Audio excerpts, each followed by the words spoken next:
thinking about how ridiculous these movies are. Good. I think we're gonna have a lot of fun with this one. Here we go. All right.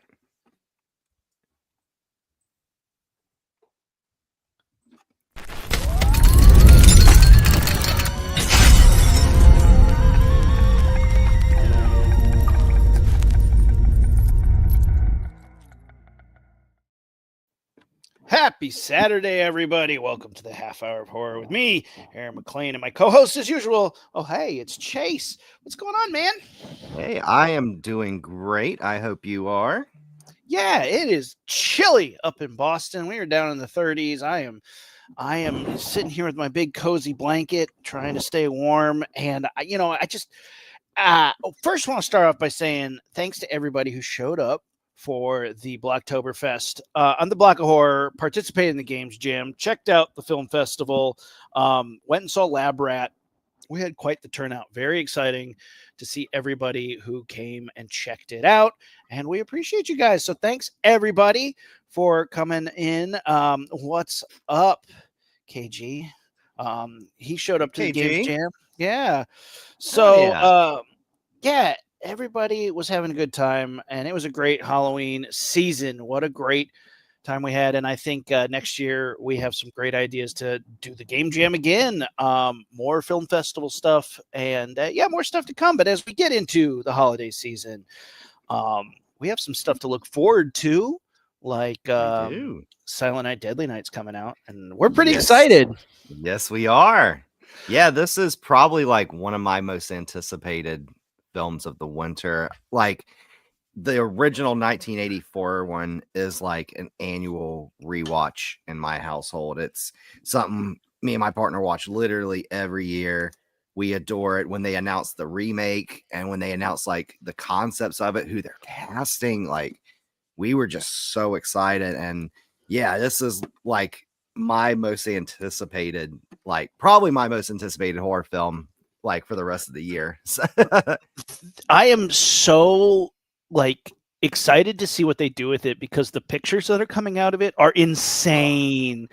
And we will talk a little bit more about it at the end, but we have a special guest who's involved with this film who's going to be a guest with us next week. Even is it that early?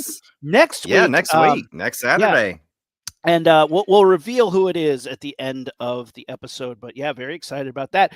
This week, we are talking about Horror Legend. This is going to be one of our... Oh, look at that. You got the box set?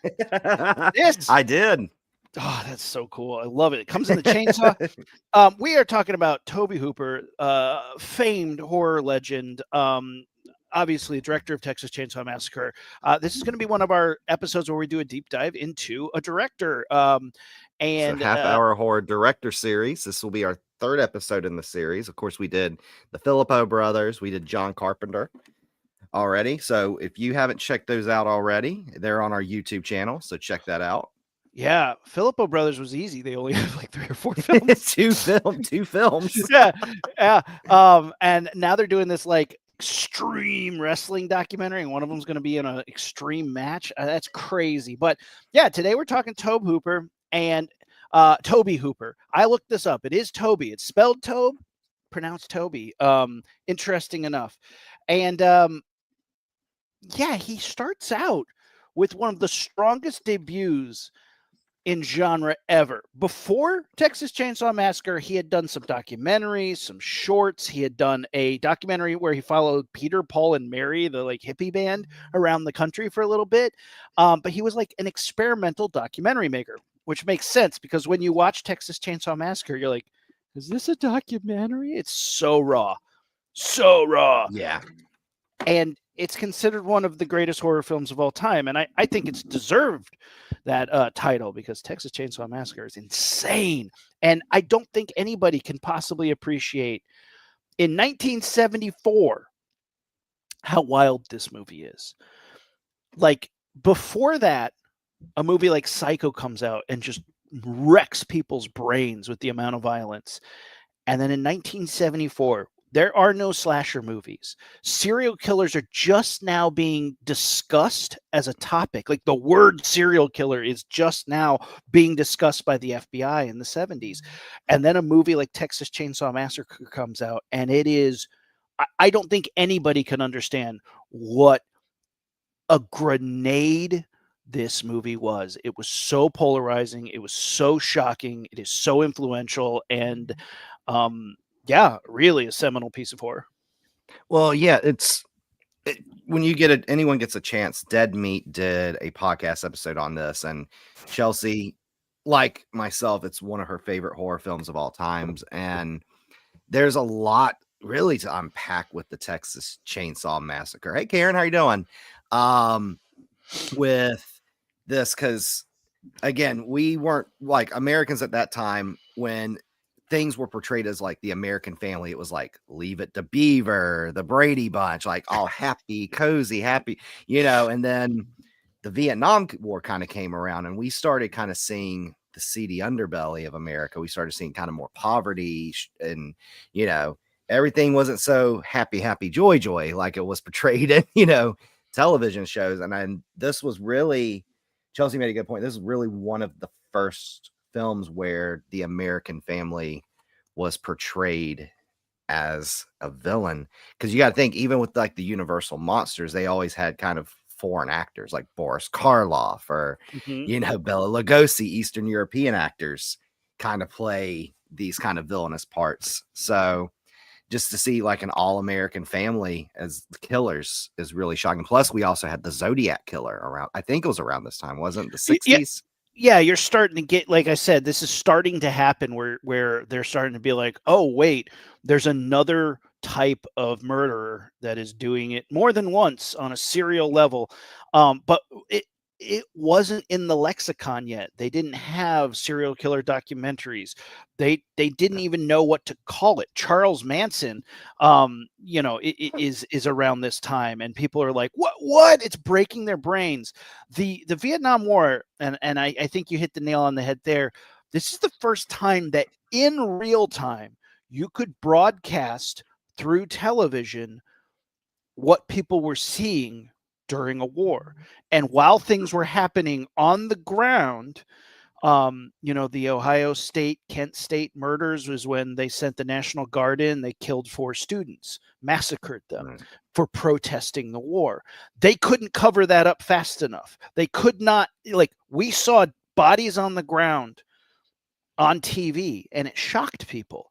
But that shocking nature and that raw footage and all that stuff that was coming out of Vietnam, coming out of the first class war of America, and coming out of the civil rights era, that fed into what Texas Chainsaw Massacre is about. And I always saw it as just kind of like a movie about a guy with a chainsaw chasing kids as they scream. But my brother was like, no, it's about the decay of America when your heroes come home from war and you didn't welcome them.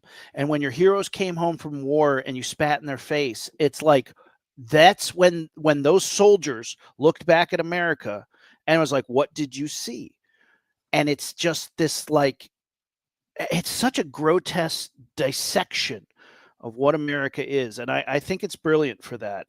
It doesn't take care of the youth. It doesn't take care of its soldiers. It doesn't take care of anybody. And in this underbelly, there's a family that will eat you. And I think that is something that's very interesting, because I don't think it's a commentary on rural America, which I think a lot of people are like, oh, it's just hillbilly horror.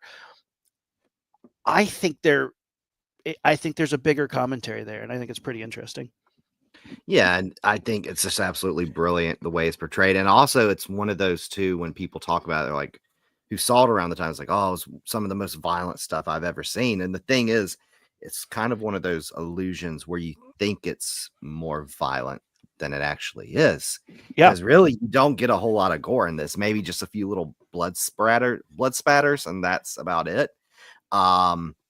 And it's, I think, really, honestly, the 2003 remake is a lot gorier than this one. But yeah, it's just absolutely brilliant. Yeah, it also kind of shows the fall of kind of rural America, where it's kind of decaying. Like you said, just the decaying of kind of the American culture at that time.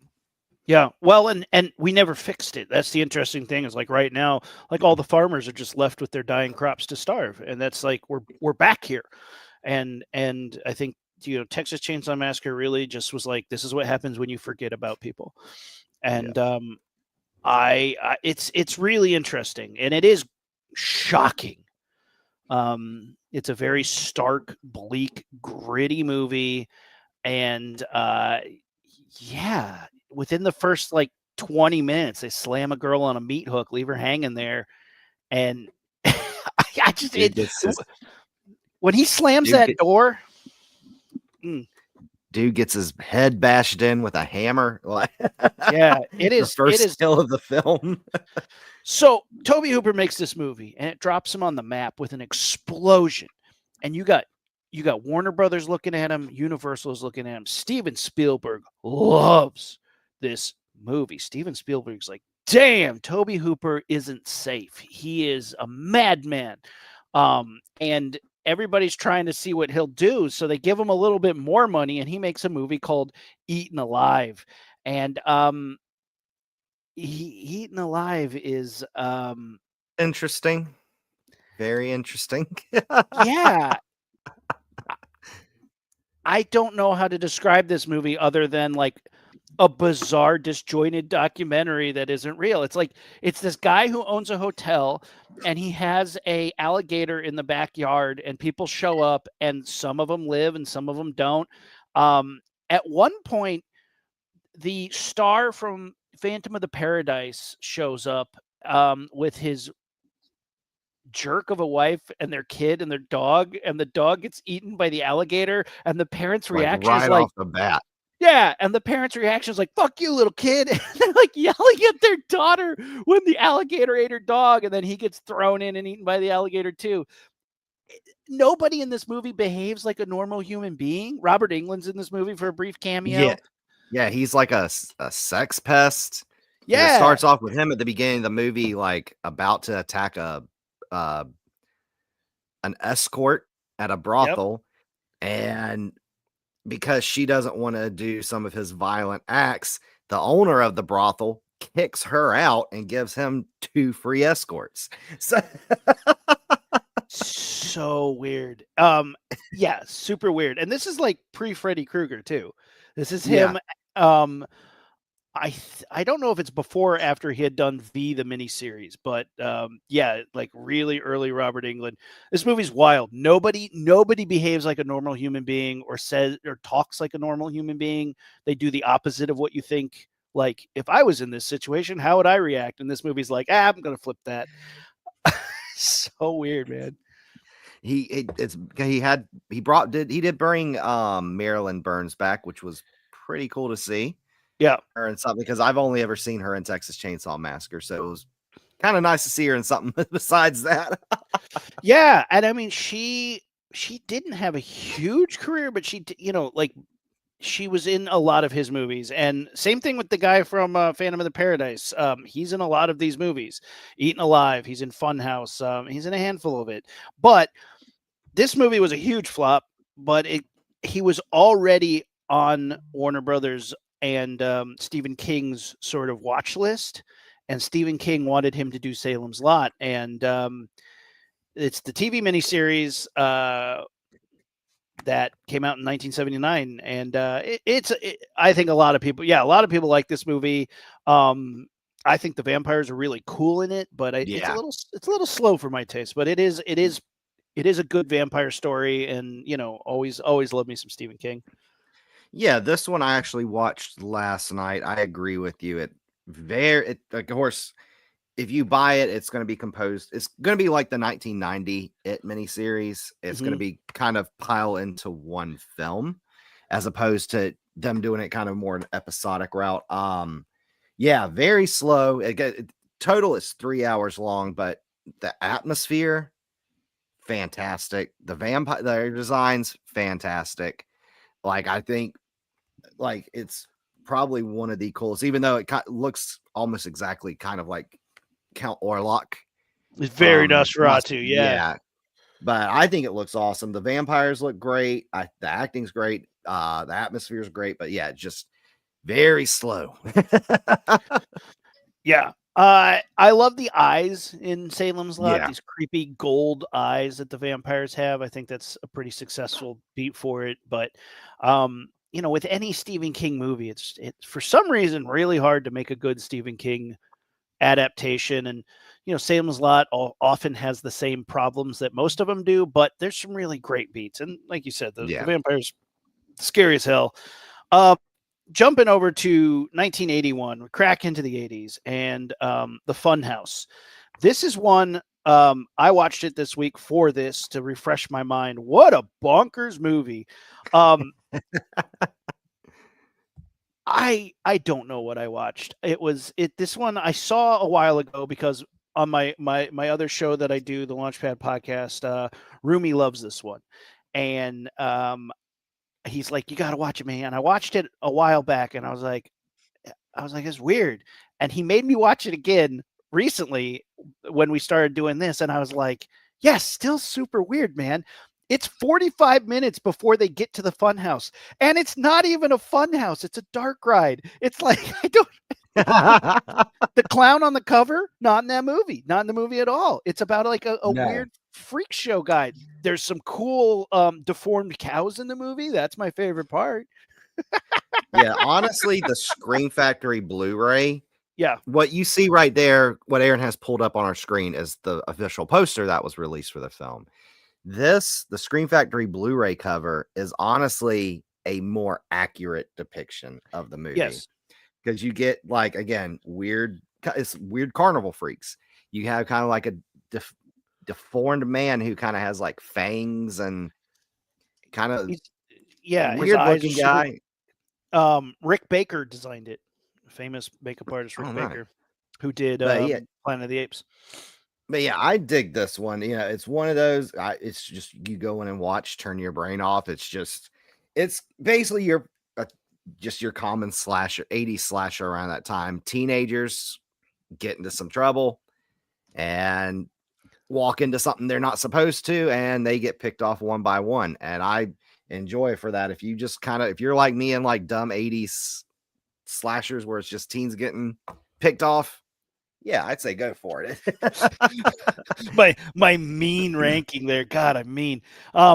The the other thing about this movie that's interesting. So this takes place in the 80s, and they filmed it in Florida because in Florida you were allowed to work a child actor all night long, whereas in LA they wouldn't let you do that. So they were like, well, we gotta go to Florida then. So they're filming in Miami at the height of like the Scarface cocaine wars, and the Teamsters, who are a notorious union, all across the country. They work in film, and they're the ones who drive the trucks. They get in a cocaine war with drug lords in Miami, and their Teamster leader gets murdered while they're filming the movie in front of Tobe Hooper. Bullets are flying through their studio windows and their offices while they're filming. There's shootouts in the parking lot. And then one of the producers was like just fed up with this coke war, so he tried to like take the dailies, because when you shoot on film, you shoot it, you put it in a sealed container in a tin. I'm sure you've seen the circular tins, and then you take it to a plane, put it on a plane, it flies to LA, they develop the movie, and then they send back the dailies so they can watch the footage that they did. You didn't get to see what you shot until they developed the film. And one of the producers is like, the Teamsters are supposed to be the ones doing this. The producer said, I'm doing it myself, damn it. And the Teamsters intercept him and like, nah, bro, that's our job. And he hands them the film canister and they throw it in the ocean, and they had to reshoot a whole reel. So yeah, Wow. gangster ass shit on the set of Funhouse, which Well, wasn't the original Texas Chainsaw Massacre like partially funded or funded by like mobsters or something like that, from what I've heard? ooh, that would be, I don't know that fact. That would be, I don't doubt it. But yeah, the Funhouse, yeah, it's just that one was fully funded by Universal. That's why they were allowed to use the Frankenstein stuff. Hey, that worked out too, because the Frankenstein mask in Funhouse looks really awesome. Yeah. So I'm gonna backtrack real quick. So he does Salem's Lot, right? He does Salem's Lot, and Steven Spielberg goes, "Man, you're a great director. Do you want to film a movie called E.T.?" do you want to direct E.T. so I can work on a different movie? And Tobe Hooper's like, nah, man, I want to make Funhouse. I want to go down to Florida and shoot Funhouse. So he gave up on E.T. to make this movie, which I think for us it's probably the better choice. But yeah, weird, right? Can you No, imagine E.T. by Tobe Hooper? honestly, I'm glad he turned it down because I can't see anyone other than Steven Spielberg directing that. To me, it needed to be Steven Spielberg. But hey, I enjoy Funhouse, so I'm glad he turned it down also. But I really love ET. So Oh yeah, I love ET. I think Funhouse is kind of a hidden gem though, and it's gonna really like you're either gonna love it or you're gonna hate it. But like I think it is one of those movies that is like, man, what did you again raw, super raw, and the magician in that movie, it's the guy from Phantom of the Paradise. nice. Okay. And you know what? It's one of those. I think I also have a love for it because I used to see it all the time as a teenager. Um, as we mentioned before, one of my traditions was I would have on my TV AMC Fear Fest nonstop during the month of October, and that Oh was a yeah, constant staple in AMC Fear Fest. nice. Yeah, I think it's a pretty easily licensable film. So speaking of Steven Spielberg hires Tobe Hooper to direct, while Steven Spielberg produces Poltergeist. And this is one of my all-time favorites. I absolutely love where this movie went and how like cool it is. And a lot of people like contest who was actually directing this movie. Was Steven Spielberg Phantom directing it? Was Tobe Hooper directing it? I think you got to give them both credit for it because I think Steven Spielberg wasn't allowed to because of a contractual Yeah. obligation. But it really does have that Steven Spielberg magic, but it also has these raw performances that I think that's what Tobe Hooper gets, man. People screaming and being terrified. Yeah, with Poltergeist, again, like you said, there is a lot of debate who actually directed it. Steven Spielberg contractually wasn't able to do, like you said, due to he was contractually bound to direct ET, but they said he was a regular on set for this film. Yep. And they said he was very hands on. But yeah, a lot of kind of the bigger elements, the kind of whimsical and all that's like special effects elements. It's very and kind of a more structured story. I Yep. think that kind of goes to Steven Spielberg, where, like you said, the raw performances, the terror, the sense of dread throughout the film. That's definitely a Tobe Hooper thing. Something that I really think he's good at is making you feel unsafe as an audience Yeah. member. You're like, nobody's behaving properly. I don't know what's going to happen next. I don't know what's real. I don't know if we're going to come out of this okay. Like when you watch the Funhouse, there's so many moments that you're just like, I have no clue what's going to happen next because it's not following any structure that is familiar to me. Everybody acts weird. Everybody talk. It feels more like almost like an Italian giallo in that sense, where it's just so structurally unsound, and you're like, is this movie going to collapse on me? But I think that's part of what makes it so scary. And Poltergeist is definitely more structured. It is very commercial in a sense that it has a very recognizable plot structure. The people feel like actual people in this. Yeah. And again, it's with a lot of Tobe Hooper films that I watched for the first time because of this, I noticed not very structured, kind of a little chaotic, and kind of towards the second half, it kind of goes in different places. You don't know where it's going. Where I think that's kind of where I think Steven Spielberg's creative input really helped with Poltergeist. It kind of kept it like, this is going to happen. This is going to happen here. This is going to happen here. At the end, you're going to wrap it all up. And I think that's kind of the genius of Steven Spielberg. And I think he kind of helped kept it grounded for sure. 100%. But again, I think if it wasn't for Tobe Hooper's kind of knowledge of horror and chaos, and like you said, making you feel unsafe, I think it wouldn't have worked as well either. So Yeah, you really get the best of both worlds here.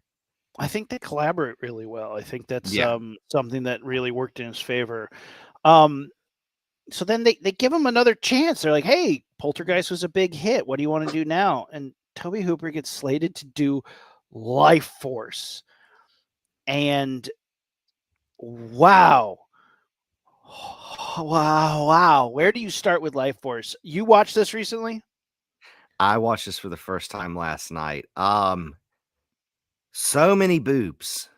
A lot of There was a lot of boobs in this. lot of nudity. The main character, the main creature is naked 90% of the movie. It is I saw the director's cut of this.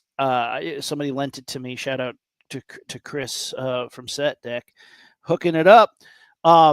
He lent me the Blu-ray and there's the director's cut is on there and I watched it and the director's cut was like the director's cut explains more of the movie. It makes more sense. It is impossible to make sense of this movie.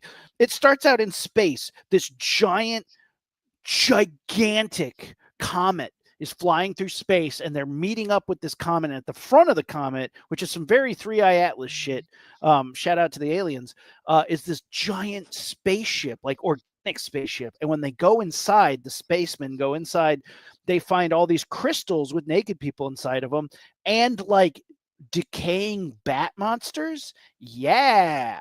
And they bring the bodies back because they're compelled to do so.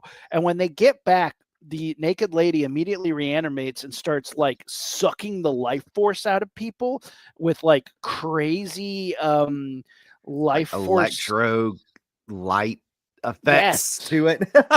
just absolutely bonkers. Let me see if I got there you go, there's some lightning effects. And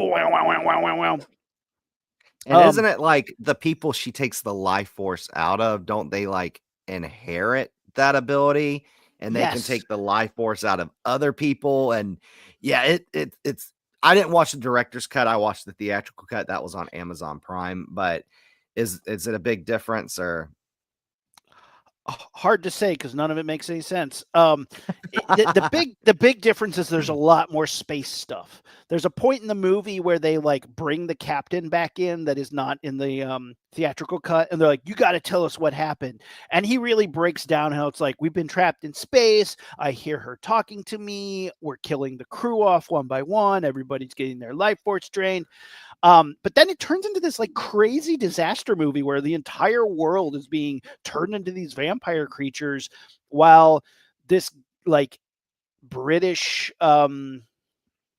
MI5 agent, like a James Bondy guy, has to solve the problem. And he ends up running into Patrick Stewart at one point. And that man has always looked 65 because he yeah, was probably maybe like 40 here, but he looks hilarious. He always looks like he always looks the same. Captain Picard all the way. But the female vampire is inside of him and he says great lines like I'm the female of your mind, Carlson. Which I'm cracks the me female of your mind. yeah, there's a lot of this like the female of your mind, the feminine of your mind, Carlson. And that is great. And there's just bodies everywhere. The end is kind of like a zombie movie. They're driving through burning London, everything's on fire and all these zombie guys are chasing them. I'm and like jumping on the car and what is it's bananas. It's pretty entertaining, but don't try and make a lick of sense out of it. Just I it was one of those things when I was watching it last night, I was trying to pay attention. Here's the thing about the film. The first half of the film is actually like very intriguing because they found this alien. Now they're trying to figure out what to do. Oh, but now she's back to life and sucking the life force out of people. Then it's like you said, it starts there's zombies. Patrick Stewart pops out of nowhere. The main dude is like making out with the chick in this like glowing hole thing. Like main dude's making out with Patrick Stewart for one moment. Like it is you have to see it to believe it. And I don't know if it's good, but it is a spectacle. But it flopped hard and poor Tobe Hooper was this is kind of the peak of his career. From here on out, like it starts like roller coastering down in a very sort of bizarre way. But I don't think he knew how to handle studio money. I think if you gave him Yeah. $500,000 and said, go out to the wilds of Texas and make a movie, he's great at it. You give him multi-millions, $100 million. I don't think he knows what to do with it. I don't think he likes having producers tell him what to do. Yeah, Um, and again, it's I think why his most two beloved films that people talk about the most, like you said, he's good at going in the wilderness in Texas and just doing whatever he wants, going with, hardly any money and just kind of going as crazy and bonkers as he wants, like Texas Chainsaw Massacre. And then I think with Poltergeist, you had one of the greatest filmmakers of all time kind of guiding him. And I think mhm. that's why Poltergeist is beloved. But yeah, it's the rest of this filmography. Woo, it goes bonkers. And like you Yeah, said, it just seems like he doesn't know unless he has someone kind of guiding him. He doesn't know what to do with all that money. he gets another chance at a big ticket remake with Invaders from Mars.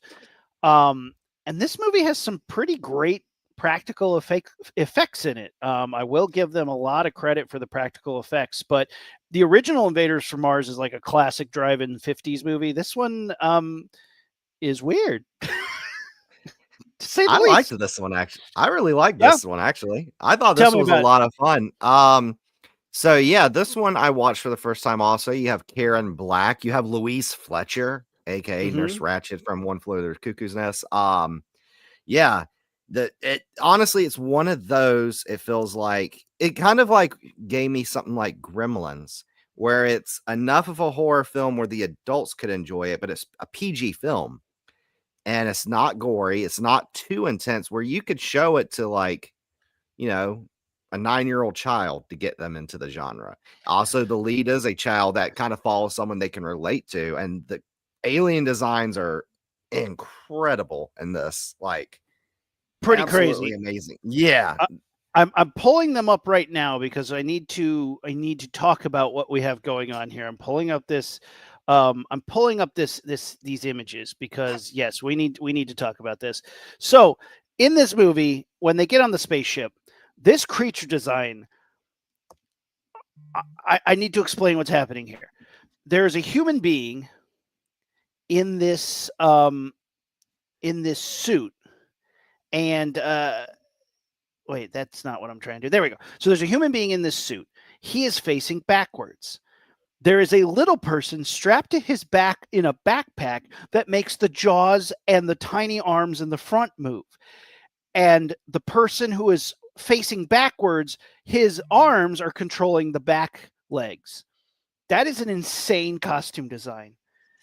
Yeah. Absolutely, absolutely bananas. But it works because you're like, I don't know how you're doing this. I don't know how you're controlling this creature. It's so unnatural, but it's literally a guy walking backwards with a little person strapped to his back.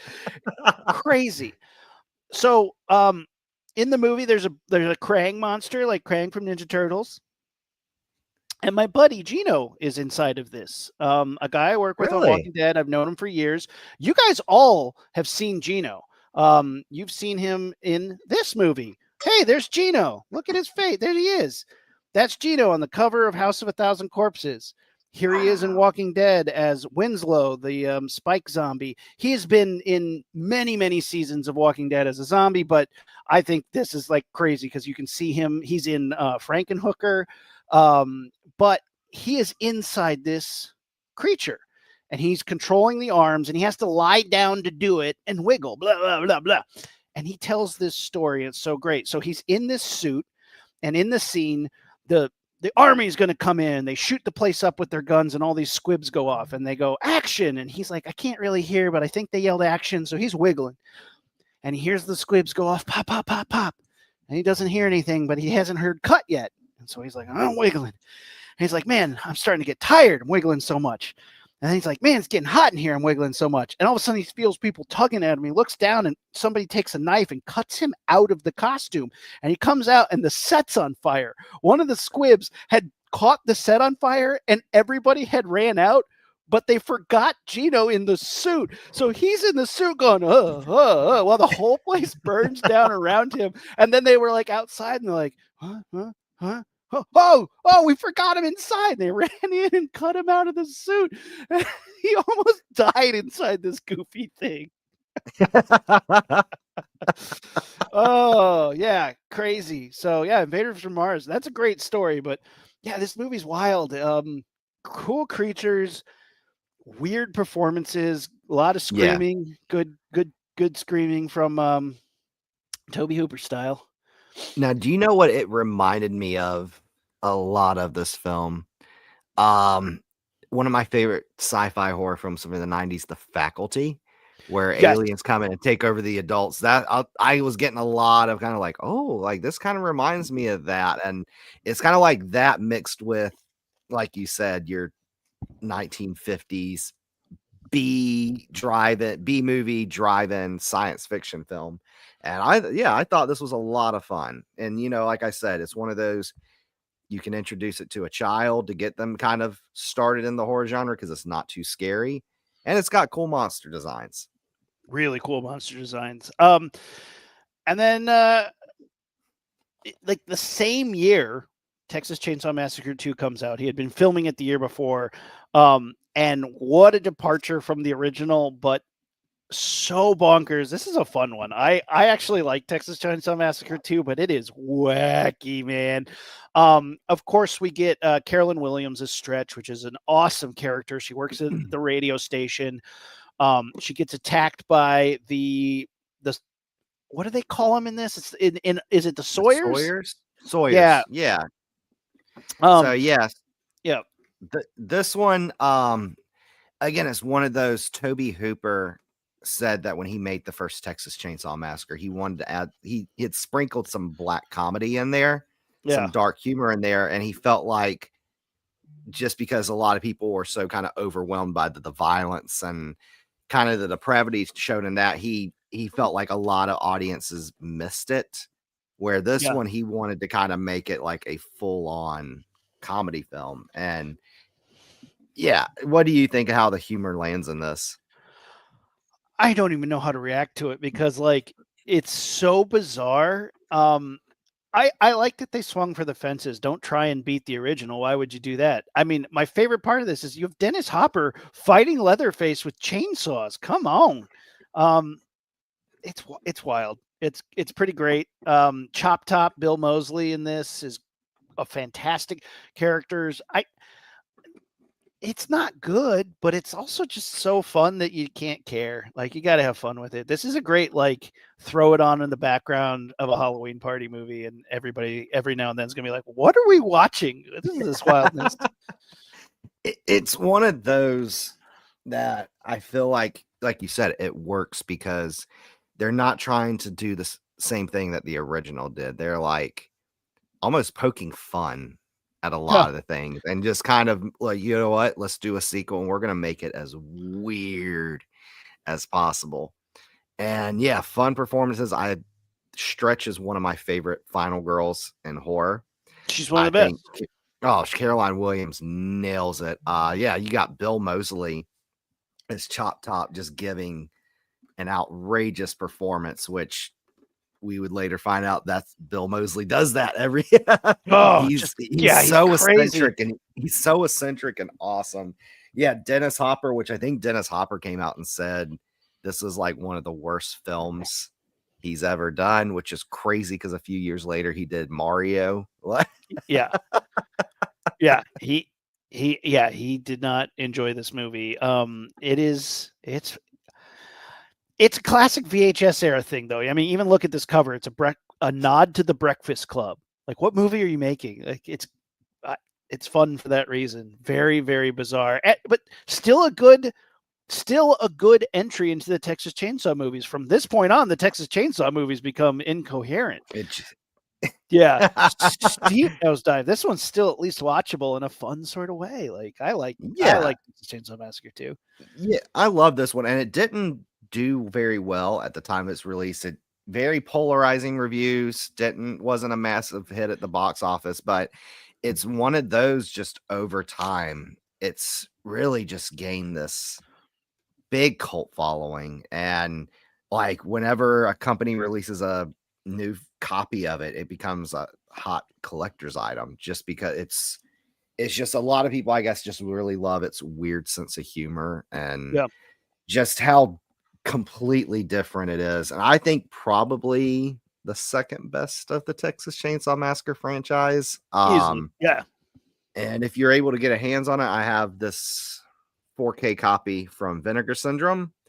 yeah. Oh my god, it's probably one of my favorite physical media pieces I own. And yeah, you got this cover on the front. Then you have like a double inside cover, which has the Breakfast Club parody and Look this at that. badass image, which I want the poster of so bad on my wall. If I've no one, seen. if someone knows how to get a poster of this, it's like one of the posters. It's like a beautiful drawn picture of Leatherface. Hit me up at Oh Hey It's Chase on my socials because I want that on my wall. Who knows? You might see it behind me sometime. That would be so sick. I have a Texas Chainsaw the French Texas Chainsaw Massacre poster.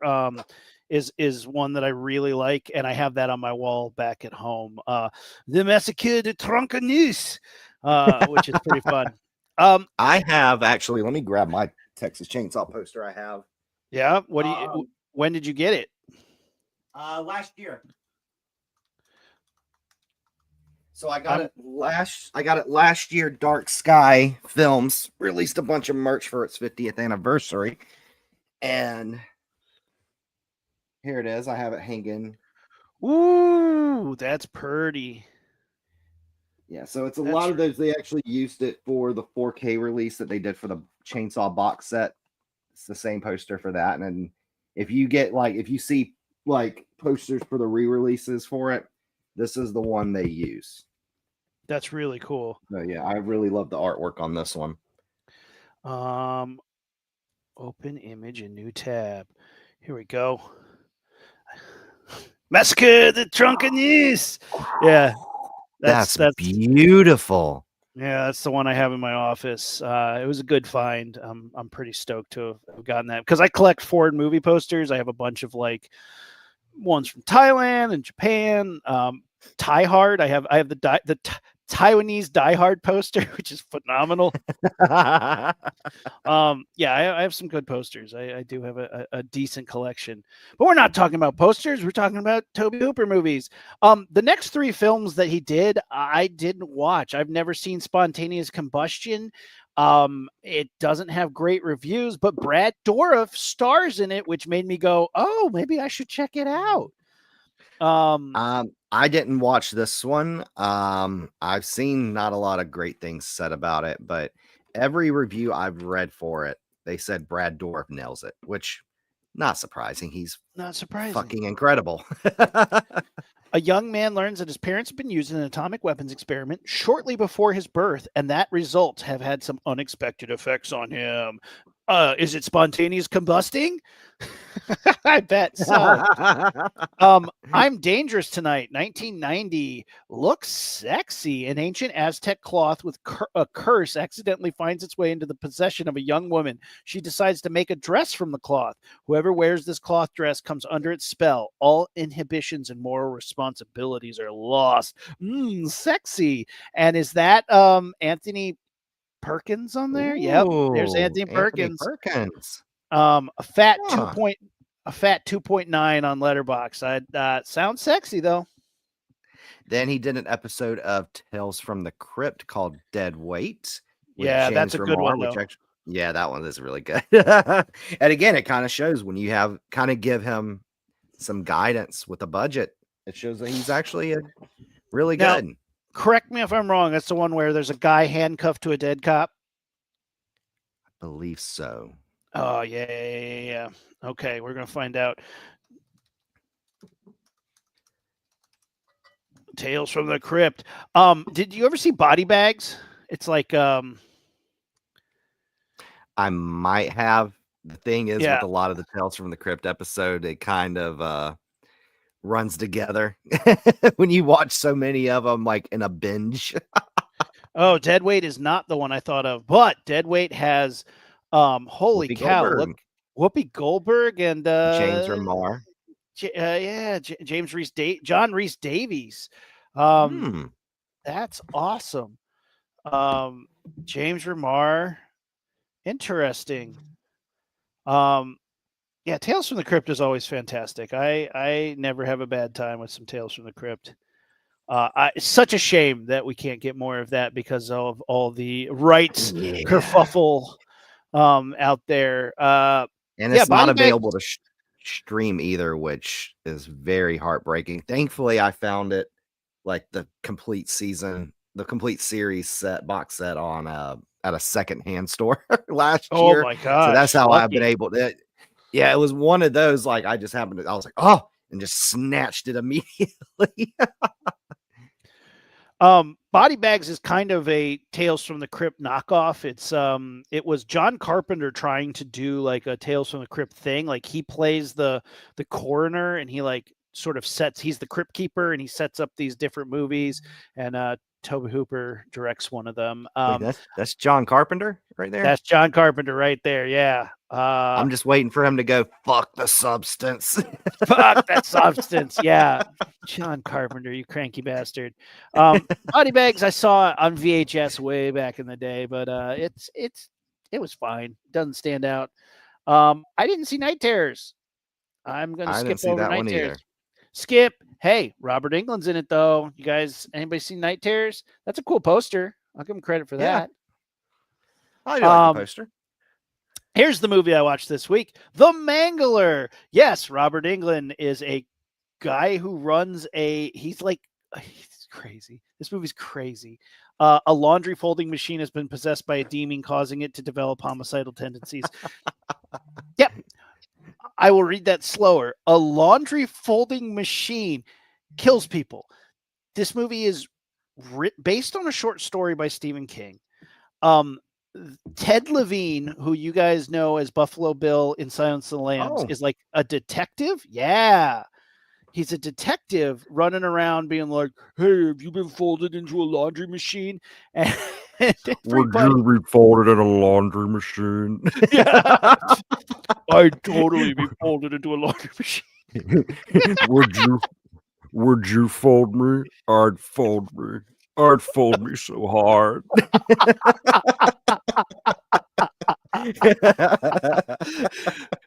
Great Ted Levine voice, Jason. I didn't know you had impressions in you. That's great. Yes, it is so bizarre. And the Robert Englund thing, he's covered in makeup because he loves acting in makeup. He's got like these metal braces on his legs because he apparently got chewed up by the machine, but they never tell you about that. You can't tell what time period this movie's in because it feels like a 1930s detective movie, but he drives around in a Bronco. So you're like, what did this take? What is happening here? And like all these women just keep getting too close to the laundry machine and sucked into it, which is like, just turn it off. Just walk away. Don't get close to it. But they can't. Oh, they got to keep doing the laundry. So they keep feeding it sheets and then get sucked into the machine. This movie is actually a lot of fun in its stupidity. You're like, no, not a real laundry machine. They're like, yeah. And you're like, yeah, but like a normal laundry machine. They're like, no, a real creepy looking one. It's like the it of laundry machines. And you're like, I guess, yeah. All right. But it's super gory. Like people keep being sucked into this thing and mashed up and folded. And you're like, all right. If I'm going to watch a movie about a killer laundry machine, I guess this is how you do it. But it's like Stephen King had already done Christine about a killer Cadillac. And he just was like, I need another killer machine. And he covered his eyes, threw a dart, landed on laundry machine. He's like, why did I even put that up there? What was I thinking? Like the Family Guy bit about Stephen King choosing the subject of his book. Like, Stephen, we need a book. We need a book from you soon. How about a killer lamp? Ooh.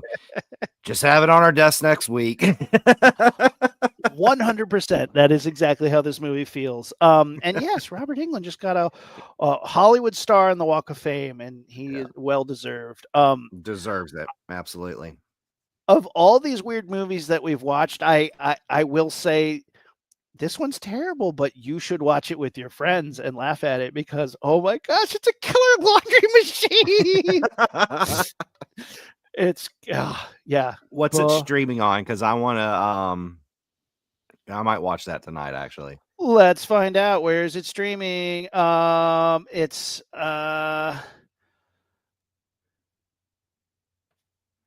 Available to rent. Fuck it, I'll spend the money to watch a it's killer on laundry Amazon. machine. Yeah, I rented it on Amazon just because it is easy. And oh man, it was bad time, good time.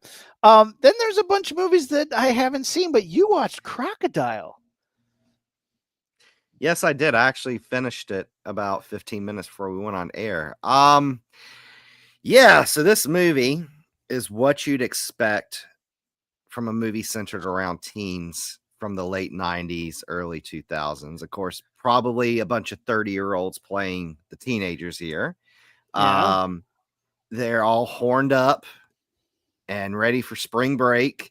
It Yeah. starts off with shitty late 90s pop punk music that's and I'm sorry, like that shit. Like, Yeah, gotta pinch your nose when you do it. I'm so Oh my God. sorry. The skate park, like, I of love course, that there's he's not sorry, he's sorry. I'm so sorry. sorry. It's so it starts off with shitty late 90s pop punk. The characters are all sleazy, horned up, and ready to drink. There's actually one part where they just get on a boat and start chanting in unison, beer, beer, beer, beer, beer. Yeah, Like you this do. is this was done by the guy who did Texas Chainsaw Massacre and Poltergeist, by the way. Did I mention that? Oh, And then no. of course there's a curmudgeon old sheriff characters like, don't you drink in my town.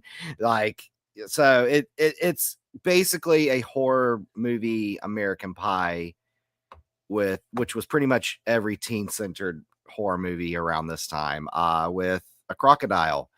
And the crocodile is very poorly CGI'd. Yeah. Oh. Oh no. Oh, that makes me so sad. Brought to you Oh, by the man who gave us Poltergeist and Texas Chainsaw Massacre. that makes me so. Oh, it doesn't get any better. The more buttons I click, the worse it gets. Oh no. All right. But oh no. Oh yeah, there's God. the curmudgeon old sheriff character. So they basically like Tobe Hooper here, go out in a boat in the swamp and make a crocodile movie, and he did, but then they were like, we forgot to tell you we can't afford a crocodile.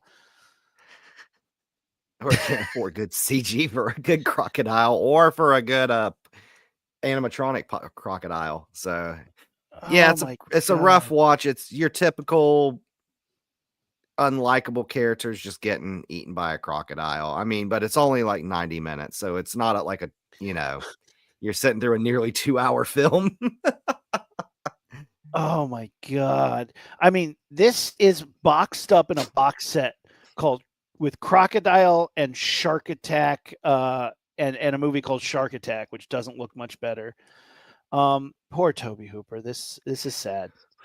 And it here's the thing. We mentioned this in the John Carpenter episode of the previous episode of our director series that horror in the 90s was really in a weird spot.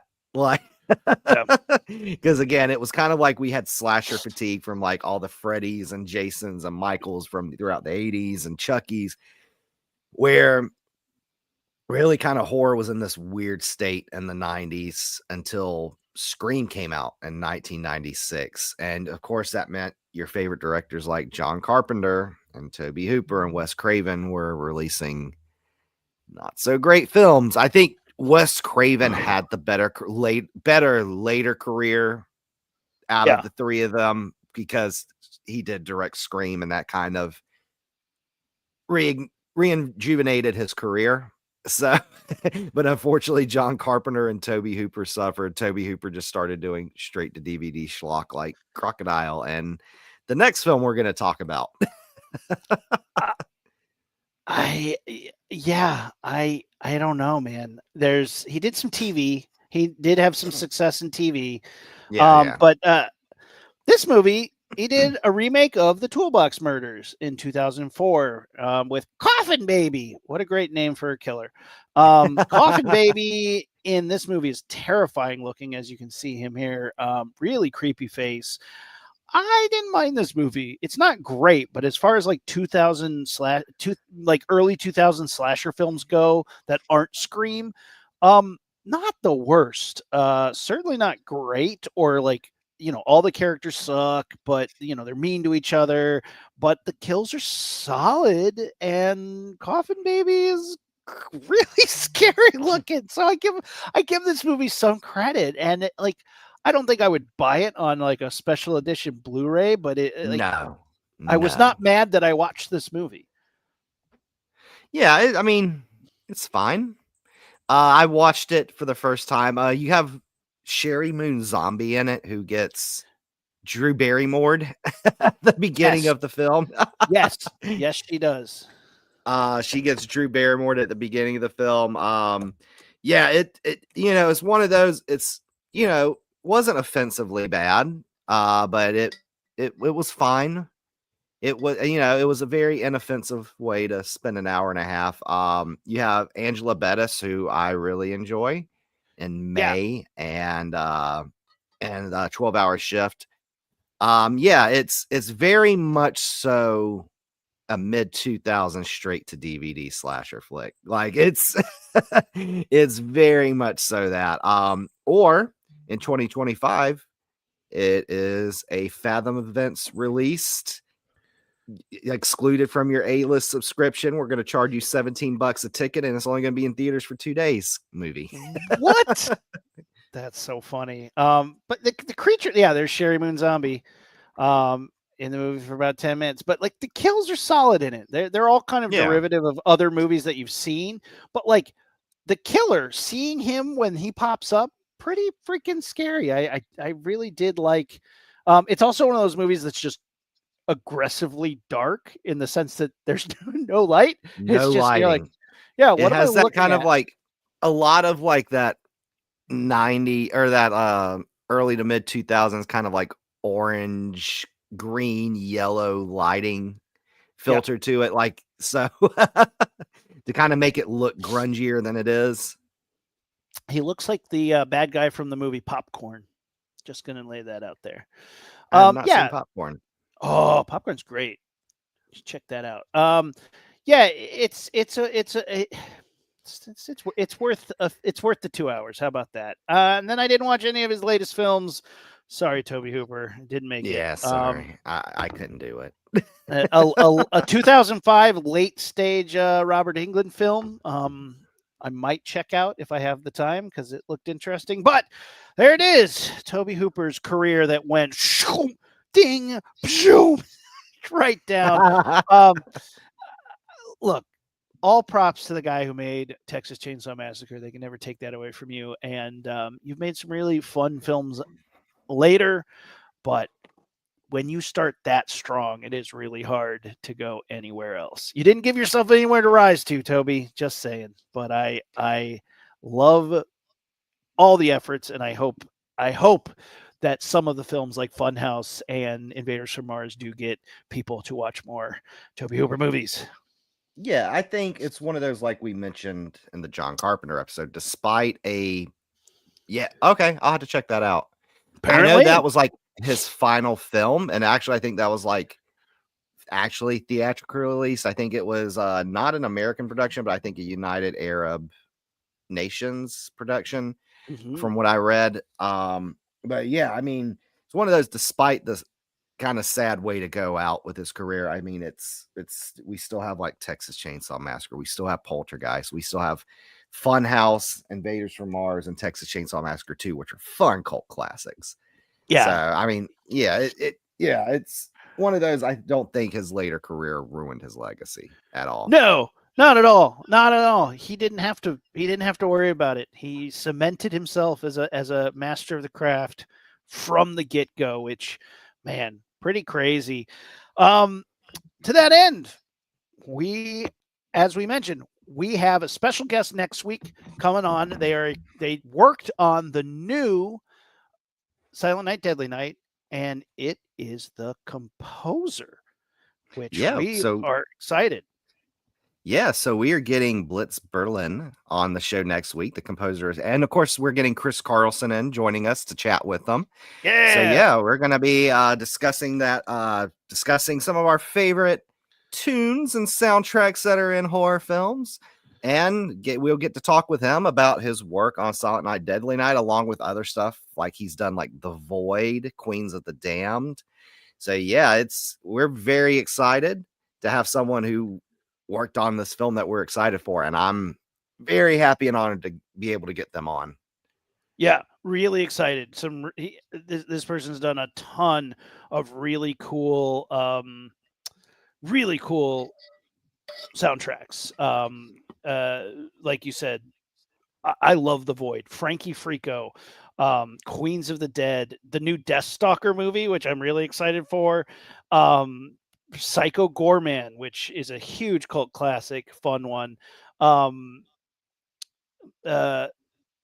it's awesome. It's awesome. It's gonna be cool. We're Done gonna talk about trailer music for a lot of big films too, like Top Gun yeah, Maverick, which is yeah, awesome. yeah. Some Blade Runner stuff. Yeah. Really fantastic work. So we're excited to talk to Blitz Berlin, and we're really excited to talk about great movie scores and soundtracks. So always excited, and like we said, Chris Carlson will be with us, friend of the show. Chase, plugs. Let us know what's going on. Yeah, so of course you can see me here every Saturday with you, Aaron, on Half Hour Horror. Follow me on all my socials at right there. Oh hey, it's Chase. Oh hey, Specifically, follow me on Instagram because my Instagram's been growing a lot lately. So yeah, follow me specifically on there. Of course, Letterboxd, X, and Blue Sky, I guess if you want. But and tune in next week. You are very good at social media. I am very bad at social media. But you can follow me. I'm on Instagram sometimes. You can find me at McLean and Abel. And my other show, the Launchpad Podcast, we just came back after a very long hiatus because it's hard to record when you work all the time and have terrible internet. But we just finished our Alien Earth series.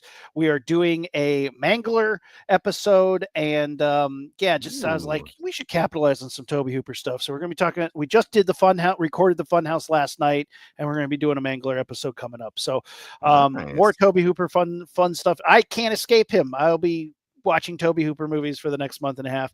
It's gonna be great. But all things Block of Horror. Follow Block of Horror on all the socials, and of course the Discord, where if you go and you open up a ticket and type in the word that I'm typing out right now, Hooper. Oh no, I spelled it wrong. Let me fix it. That's Hopper. Don't let me do that. Stranger Things plug right there. Hooper. Yeah. Type in the word. God damn it. I can't spell right today, guys. Don't. Okay. HOOPER, right? That's it. That's the correct one. Yep. All right. This is gonna be right this time. Third time's a charm. Hooper. Hooper is the word. 2 O's, 1 P, and E and R. God damn, I couldn't spell that to save my life. We'll save the Hopper one for a future Stranger Things episode. Yeah. So, like we said, next week we'll be having special guests, and we'll get into the holiday season, guys. Till next time, thanks for listening. We'll check you guys soon.